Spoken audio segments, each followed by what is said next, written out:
नमस्कार, आप देख रहे हैं न्यूज 18 स्पेशल। मैं हूं आपके साथ अलीम अतहर। न्यूज 18 स्पेशल में आज सबसे पहले बात करेंगे बिहार के सियासत से जुड़ी हुई सबसे अहम खबर की। नीतीश कुमार के बेहद खास माने जाने वाले आरसीपी सिंह को जेडीयू की कमान सौंप दी गई है। पटना में पार्टी की राष्ट्रीय कार्यकारिणी की बैठक में खुद नीतीश ने आरसीपी को पार्टी अध्यक्ष बनाने का प्रस्ताव रखा, जिसका सभी ने समर्थन किया। आरसीपी सिंह के पार्टी अध्यक्ष बनने पर कार्यकर्ताओं में काफी उत्साह है।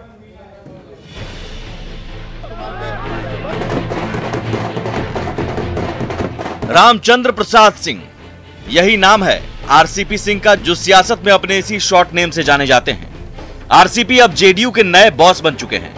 नीतीश कुमार के बेहद करीबी आरसीपी सिंह को जनता दल यूनाइटेड का नया राष्ट्रीय अध्यक्ष नियुक्त किया गया है। पटना में पार्टी की राष्ट्रीय कार्यकारिणी की बैठक में खुद नीतीश कुमार ने आरसीपी को अध्यक्ष बनाने का प्रस्ताव रखा, जिसका सभी सदस्यों ने समर्थन किया।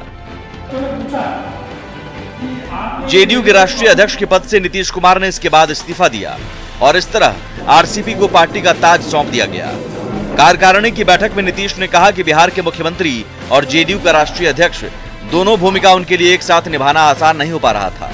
पार्टी के राष्ट्रीय अध्यक्ष रहते नीतीश कुमार ने आरसीपी सिंह पर काफी भरोसा किया, कई अहम जिम्मेदारियां दी। बिहार चुनाव के दौरान भी कई विषयों को लेकर नीतीश कुमार आरसीपी से सलाह मशवरा करते थे। 62 वर्षीय आरसीपी सिंह कुर्मी जाति से आते हैं। नीतीश के गृह जिले नालंदा के रहने वाले आरसीपी जेडीयू के भीतर काफी प्रभावशाली माने जाते हैं। आरसीपी सिंह के सार्वजनिक जीवन पर नजर डालें तो जेडीयू के राज्यसभा सांसद रामचंद्र प्रसाद सिंह नालंदा जिले के मुस्तफापुर के रहने वाले हैं। 6 जुलाई 1958 को आरसीपी सिंह का जन्म हुआ था। नालंदा के हुसैनपुर हाई स्कूल से उन्होंने प्राथमिक शिक्षा हासिल की। इसके बाद पटना साइंस कॉलेज से पढ़ाई की। आरसीपी सिंह ने उच्च शिक्षा जेएनयू से हासिल की। राजनीति में आने से पहले प्रशासनिक सेवा से जुड़े थे आरसीपी। उत्तर प्रदेश कैडर के आईएएस अधिकारी रह चुके आरसीपी सिंह नीतीश सरकार में प्रिंसिपल सेक्रेटरी भी रह चुके हैं। नीतीश कुमार के कई अहम फैसलों में आरसीपी की बड़ी भूमिका मानी जाती रही है। आरसीपी सिंह को जेडीयू के नए राष्ट्रीय अध्यक्ष बनाए जाने पर पार्टी कार्यकर्ताओं में काफी खुशी है। पटना में पार्टी दफ्तर के बाहर उत्साहित और जोश में भरे कार्यकर्ता नारेबाजी कर जेडीयू के रामचंद्र का स्वागत कर रहे हैं। आदरणीय श्री नीतीश कुमार जी ने यह घोषणा किया कि आज से पार्टी के राष्ट्रीय अध्यक्ष आरसीपी बाबू हो गए, तो कार्यकर्ताओं में एक अजीब खुशी की संगठन को मजबूती मिलेगी और जनता दल यू 3 दोगुना 4 चौगुना की स्पीड से पूरे देश में जदयू स्थापित होगा। और बताइए कितनी बड़ी बात है पार्टी के लिए, खास कर युवाओं के बीच माननीय आरसीपी सिंह बहुत लोकप्रिय है और माननीय नेता का जो निर्णय है यह युवा जदयू परिवार हृदय से स्वागत करता है। तो आज से जेडीयू में नए अध्याय की शुरुआत हो चुकी है। पार्टी संगठन पर बेहतर पकड़ रखने वाले आरसीपी सिंह पर नीतीश कुमार ने भरोसा जताया है। वैसे विधानसभा चुनाव में खराब प्रदर्शन के बाद से नीतीश कुमार लगातार बैठकें कर रहे हैं, मंथन कर रहे हैं। इन सब के बीच पार्टी की कमान अपने खास से फैसलार को सौंपकर नीतीश ने यह बताने की कोशिश की है कि जेडीयू को मजबूती देने के साथ ही बतौर मुख्यमंत्री वे अपने निश्चय को अब बेहतर तरीके से साध सकेंगे। न्यूज 18 के लिए पटना से आनंद अमृतराज के साथ ब्यूरो रिपोर्ट।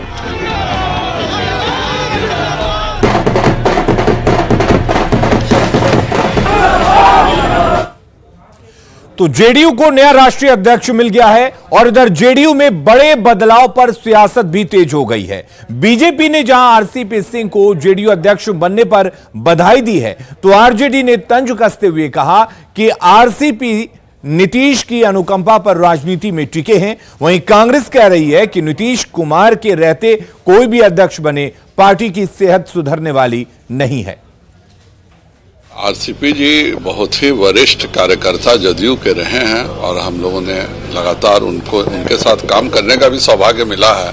उनको बहुत बहुत बधाई है और मुझे पूरा विश्वास है कि वह इस दायित्व पे माननीय नीतीश जी की जो आकांक्षाएं हैं उस पर खरा उतरेंगे। आदरणीय नीतीश कुमार जी अब जेडीयू के राष्ट्रीय अध्यक्ष नहीं हैं, उन्होंने आरसीपी सिंह जी को राष्ट्रीय अध्यक्ष बना दिया है। अब आगे देखना है कि आदरणीय आरसीपी सिंह जी जेडीयू को कहां ले जाते हैं, क्योंकि आरसीपी सिंह जी नीतीश कुमार जी के अनुकंपा पर ही राजनीति में आए थे। जदयू का आंतरिक मामला है, वो जिन्हें चाहे अपना अध्यक्ष बनाए, मुख्यमंत्री बनाए, लेकिन नीतीश जी के रहते अगर वो अध्यक्ष बन रहे हैं तो मुझे नहीं लगता इससे जदयू के सेहत पे कोई फर्क पड़ेगा या जदयू कोई प्रगति करेगी। और जेडीयू राष्ट्रीय कार्यकारिणी की बैठक के बाद पार्टी के प्रधान महासचिव केसी त्यागी ने कहा कि अरुणाचल की घटना के पार्टी आहत है, हालांकि बिहार की सियासत पर इसका कोई असर नहीं पड़ेगा। उसमें सबसे महत्वपूर्ण है श्री नीतीश कुमार जी का संबोधन, जिसमें उन्होंने अपने आप को पार्टी के अध्यक्ष पद से मुक्त करने की इच्छा भी जाहिर की और निर्णय भी लिया और राष्ट्रीय परिषद की भी मोहर लगाई। और आपके बीच में ये सूचना पहले से भी है कि श्री आरसीपी सिंह अगले 3 वर्षों के लिए पार्टी के नए अध्यक्ष चुन लिए गए। अरुणाचल प्रदेश का जो घटनाक्रम हुआ है, जिसमें से पार्टी के 6 विधानसभा सदस्य को भारतीय जनता पार्टी ज्वाइन कराई गई है, उस पर पार्टी ने गहरा क्षोभ व्यक्त किया है। ये गठबंधन की जो राजनीति है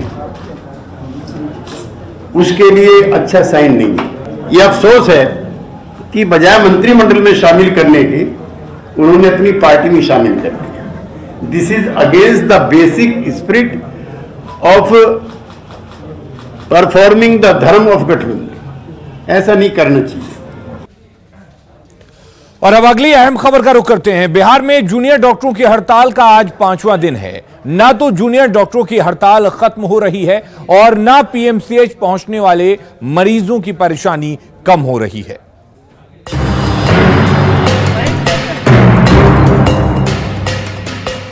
रामसेवक महतो 5 दिन पहले पीएमसीएच आए थे अपने बच्चे के पैरों का इलाज कराने, लेकिन इलाज तो दूर, 5 दिनों से उनका परिवार ऐसे ही ओपीडी के बाहर जमीन पर कड़कड़ाती ठंड में दिन रात काटने को मजबूर है। वजह है जूनियर डॉक्टरों की हड़ताल। हमने यहाँ की खबर को दिखाई थी, यहाँ जो मरीज हैं उनके दर्द को हमने साझा किया था, और आज भी जब हम यहाँ आए हैं तो उनमें से कई मरीज आज उसी हाल में उसी जगह पर हमें पड़े मिल रहे हैं। डॉक्टरों की हड़ताल के वजह से हुई है, क्योंकि जो सीनियर डॉक्टर हैं वो उनकी संख्या काफी कम है और वो ज्यादा से ज्यादा मरीजों को नहीं देखते हैं। बात सिर्फ रामसेवक और सुकुमारी के परिवार तक ही सीमित नहीं है। पूर्णिया के कुंदन भी ओपीडी के बाहर इलाज के इंतजार में जमीन पर पड़े हैं। ये लोग कई दिनों से रात गुजार रहे हैं और कितना मुश्किल है, और इनकी सुध लेने वाला कोई नहीं है। कुछ लोगों ने पर्चा कटाया, लेकिन उस पर्चे को लेकर कहाँ जाएंगे, किस डॉक्टर से मिलेंगे, कहाँ इलाज कराएंगे, इन्हें बताने वाला कोई फिलहाल यहाँ नजर नहीं आ रहा है। ऐसा ही हाल दरभंगा के पूरण यादव का भी है। 4 दिन पहले दरभंगा से इलाज कराने पीएमसीएच आए थे, लेकिन अब तक ओपीडी के बाहर पड़े अपनी बारी का इंतजार कर रहे हैं। हमें ऐसे मरीज मिले जो आज लगातार 5वें दिन यहीं पर हैं। इनके पास इतना पैसा भी नहीं है कि ये घर जा सकें, घर से फिर वापस आ सकें। चूंकि इन्हें इलाज कराना है तो ये चाहते हैं कि यहीं से जब जाएं तो इलाज करा करके ही जाएं। रामसेवक, कुंदन और घुरण यादव तक ही बात खत्म नहीं होती। ऐसे ना जाने कितने मरीज हैं जिनको जूनियर डॉक्टरों की हड़ताल का खामियाजा भुगतना पड़ रहा है। अकेले पीएमसीएच की बात करें तो अभी तक 70 से अधिक ऑपरेशन टल चुके हैं और इलाज के अभाव में कईयों की मौत हो चुकी है। कमोबेश यही हालत बिहार के अन्य मेडिकल कॉलेजों का भी है, पर शायद जूनियर डॉक्टरों को इन मरीजों और उनके परिजनों की परेशानी दिखाई नहीं दे रही। न्यूज़ 18 के लिए पटना से शैलेंद्र कुमार की report. Mafia don Dawood Ibrahim के सहयोगी अब्दुल मजीद कुट्टी को गुजरात एटीएस ने जमशेदपुर से गिरफ्तार किया है। अब्दुल मजीद कुट्टी बीते 24 साल से फरार था। 23 फरवरी 1996 को मेहसाणा के दूध सागर डेयरी के पास बॉम्बे गेस्ट हाउस पर छापेमारी के दौरान आरडीएक्स और हथियारों का जखीरा मिला था। साथ ही राजस्थान के बाड़मेर सीमा से विस्फोटक और हथियार भेजे गए थे, जिसे मुंबई और अहमदाबाद पहुंचाना था। मजीद कुट्टी देश छोड़कर मलेशिया फरार हो गया था और 24 साल बाद उसे जमशेदपुर से गिरफ्तार किया गया। गुजरात एटीएस को उसकी वापसी की जानकारी मिली थी। 1997 की प्रजासत्ताक दिन की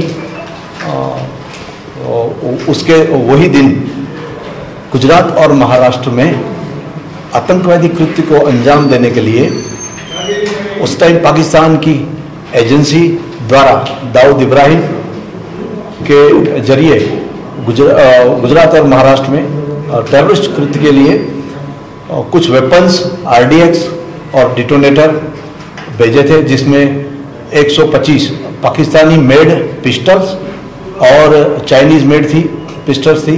उसमें मैगजीन थे, 4 केजी आरडीएक्स था और 10 डिटोनेटर थे। अब्दुल मजीद कुट्टी के कहने पर, जो अभी हमने पकड़ा है, उसी के कहने पर ये बॉम्बे और गुजरात में किसी को देने के लिए जा रहे थे पूरा जत्था। उनके वो पकड़े जाने के बाद उसके इंट्रोगेशन में कुरैशी शकील और कुरैशी अनवर को पकड़ा गया। वो दोनों भी अबू सालिम और दाऊद गैंग के मेंबर्स थे। और अब बात कटिहार के दंगल गर्ल्स की। लड़कों के गुट को आपस में भिड़ता तो आपने देखा होगा, लेकिन जरा ये तस्वीरें देख लीजिए। ये वीडियो कटिहार का है, जहां बीच सड़क पर पापा की परियां आपस में भिड़ गई हैं। मामला नगर थाना क्षेत्र के दुर्गा स्थान चौक के पास का है। घटना के बारे में बताया जा रहा है कि कोचिंग से निकलने के बाद किसी बात को लेकर लड़कियों में बहस हुई और फिर कुछ लड़कियां एक दूसरे पर घूसों की बौछार करने लगी। किसी तरह राहगीरों की मदद से इस दंगल पर काबू पाया गया, लेकिन लड़कियों की इस दंगल की चर्चा पूरे शहर में है।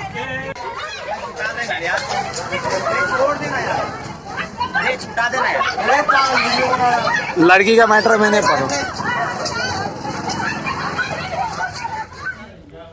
और अब बात दरभंगा की, जहां पर जबरन शादी का एक वीडियो वायरल हो रहा है। बड़ी बात यह है कि जिस महिला की जबरन शादी कराई गई वो विधवा है।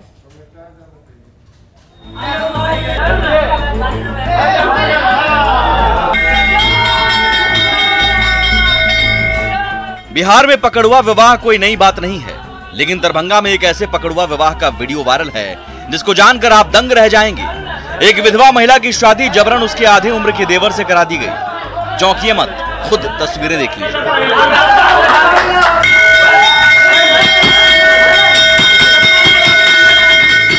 लड़का रो रहा है, शादी ना करने की गुहार लगा रहा है, लेकिन आसपास खड़े लोग हंस रहे हैं। पहले जबरन महिला के गले में माला डलवाया और फिर लड़के का हाथ पकड़कर मांग में सिंदूर भरवा दिया। फिर मंदिर के चारों तरफ फेरे भी लगाए। अब पूरा मामला जान लीजिए।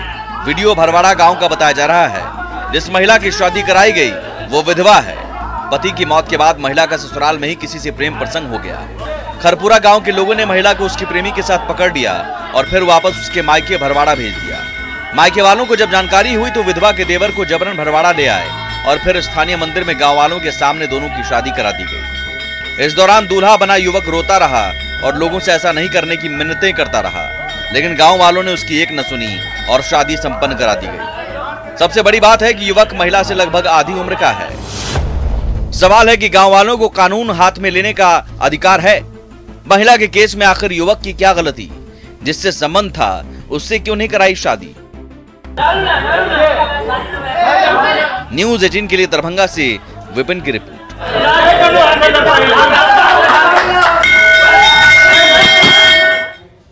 न्यूज़ 18 स्पेशल में जल्द लौटते हैं कुछ और अहम खबरों के साथ।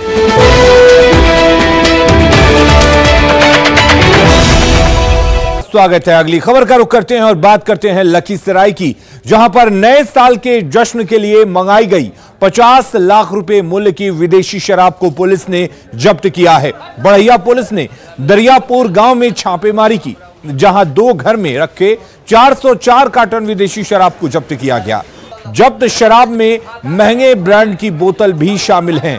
एसडीपीओ ने बताया कि एसपी के निर्देश पर चौकसी बढ़ा दी गई है। फिलहाल पुलिस नेक्सस का पता लगाने की कोशिश कर रही है। साथ ही नए साल को लेकर पुलिस शराब तस्करों पर भी पैनी नजर रख रही है। दो अलग अलग टोला है। दरियापुर मंडल टोला में पंजाबी मंडल पिता स्वर्गीय वासो मंडल के घर से करीब 2875 बोतल विदेशी शराब और आसो सिंह पिता स्वर्गीय सोचन सिंह के दरियापुर डी उनके घर से करीब 6766 बोतल, कुल 9641 बोतल और 399 कार्टून और 2954 लीटर विदेशी शराब बरामद हुई। तो नए साल का वक्त है और शराब माफिया एक तरह से पूरी तरह से बिहार में शराब बांटने की कोशिश कर रहे हैं, शराब बेचने की कोशिश कर रहे हैं। उधर वैशाली के महुआ से हाजीपुर मुजफ्फरपुर मार्केट के प्यारेपुर गांव के पास पुलिस ने भारी मात्रा में विदेशी शराब को जब्त किया है। पुलिस ने उस वक्त छापेमारी की जब शराब कारोबारी ट्रक से शराब की कार्टन उतार रहे थे, लेकिन पुलिस की धमक मिलते ही शराब कारोबारी पुलिस को चकमा देकर भागने में कामयाब रहे। बता दें कि शराब कारोबारियों ने शराब के कार्टन के ऊपर नारियल के बोरे रखे थे, लेकिन पुलिस को गुप्त सूचना मिली थी कि नारियल के बोरे के नीचे शराब छिपाकर रखी गई है। पुलिस मौके पर सही समय पर तो पहुंच चुकी थी, लेकिन पुलिस के साथ सिर्फ शराब ही लगी। और आपको बता दें कि इस दौरान धंधेबाज भागने में सफल रहे। फिलहाल पुलिस विदेशी शराब समेत ट्रक को जब्त कर चुकी है और आगे की कार्रवाई में जुट गई है। और वहीं सीतामढ़ी पुलिस शराब तस्करों के खिलाफ लगातार कार्रवाई कर रही है। डुमरा और नगर थाना पुलिस ने गुप्त सूचना के आधार पर छापेमारी की, जिसमें तकरीबन 10 लाख रुपए मूल्य की शराब बरामद की गई है। इस दौरान पुलिस ने एक तस्कर को भी गिरफ्तार किया है। नए साल को देखते हुए सीतामढ़ी जिले में बॉर्डर समेत दूसरे इलाकों से लगातार शराब की तस्करी की कोशिश की जा रही है। जाहिर है ऐसे में पुलिस का काम बढ़ गया है।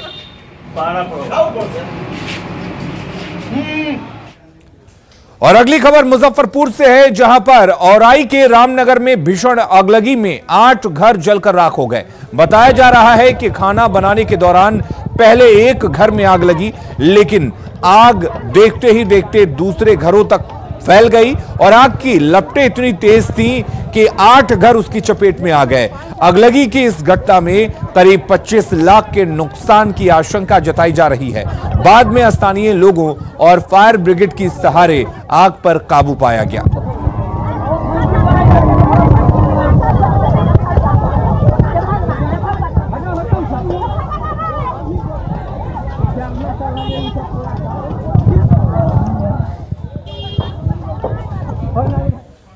दरभंगा हवाई अड्डे पर नीलगाय बड़ी समस्या बन चुकी है। इस समस्या के निदान के लिए केंद्र और राज्य सरकार के अधिकारियों के बीच बैठक हुई।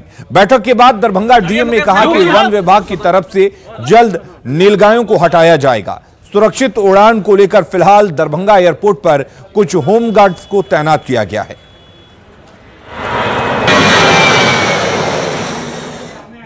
बहुत गंभीर विषय है, इसको लेकर के कई राउंड बैठक हर स्तर पर हुआ है।